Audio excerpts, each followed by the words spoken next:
आज के एपिसोड में कैलाश से लेकर क्षीर सागर तक भावनाओं का सागर उमड़ता है। एक ओर माता पार्वती अपने मन में देवी ममता और पत्नी धर्म के बीच झूलती है, तो दूसरी ओर लक्ष्मी जी के मन में उठता है शंका का तूफान।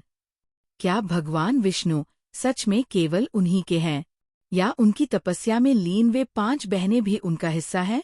इधर कैलाश पर महादेव की वीणा गूंजती है और उधर क्षीर सागर में नजरें मिलती है। सवालों, विश्वास और प्रेम के बीच कौन जीतेगा आज? महादेव का ये एपिसोड है श्रद्धा और शंका के संगम का, जहां हर सुर में छिपा है एक दिव्य रहस्य।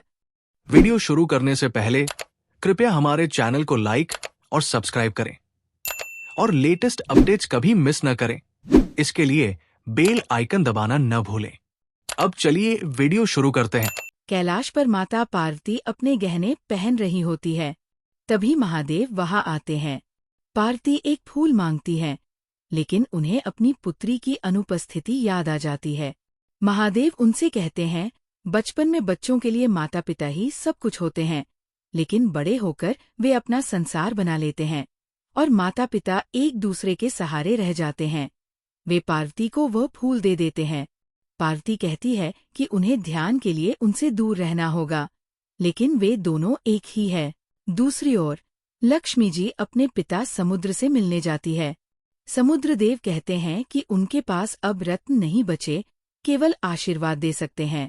वे बताते हैं कि समुद्र मंथन के बाद सारे रत्न देवताओं ने ले लिए और अब उनका दुरुपयोग हो रहा है। वे दुख प्रकट करते हैं कि उनकी बाकी पुत्रियां विष्णु भगवान को पाने के लिए तप कर रही हैं, जबकि लक्ष्मी जी पहले से ही नारायण की पत्नी हैं। लक्ष्मी जी ये सुनकर चिंतित हो जाती है। कैलाश पर गणेश और कार्तिकेय युद्ध की कला सीखने के लिए अभ्यास शुरू करते हैं। कार्तिकेय उन्हें बताते हैं कि पहले शरीर को मजबूत बनाना होगा। वे दौड़ लगाते हैं, व्यायाम करते हैं, लेकिन गणेश गिर जाते हैं। उनका मित्र मूषक कहता है कि आज के लिए काफी है, पर गणेश कहते हैं कि अब उन्हें इसमें मजा आने लगा है। क्षीर सागर में लक्ष्मी जी देखती हैं कि विष्णु भगवान ध्यान में मुस्कुरा रहे हैं। वे सोच में पड़ जाती है कि वे किसका ध्यान कर रहे हैं। तभी नारद जी आते हैं और कहते हैं कि शायद वे महादेव या अपने किसी भक्त का ध्यान कर रहे हैं। लक्ष्मी जी कहती हैं, वे मेरा ध्यान कर रहे होंगे क्योंकि मैं उनकी सबसे प्रिय हूँ। नारद मुस्कुराते हुए कहते हैं कि नारायण को कोई भी सच्चा भक्त प्रसन्न कर सकता है। ये सुनकर लक्ष्मी जी के मन में शंका जन्म लेती है।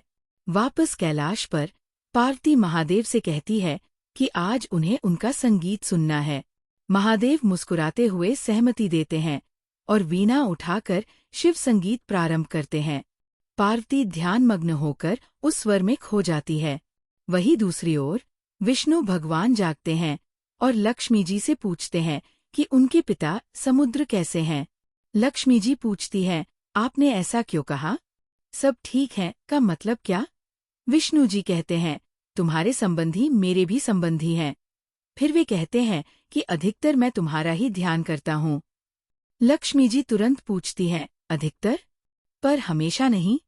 इसी समय कैलाश पर महादेव का वीणा वादन अचानक रुक जाता है। वे गंभीर भाव से कुछ अनुभव करते हैं, मानो किसी अशुभ घटना का संकेत मिला हो।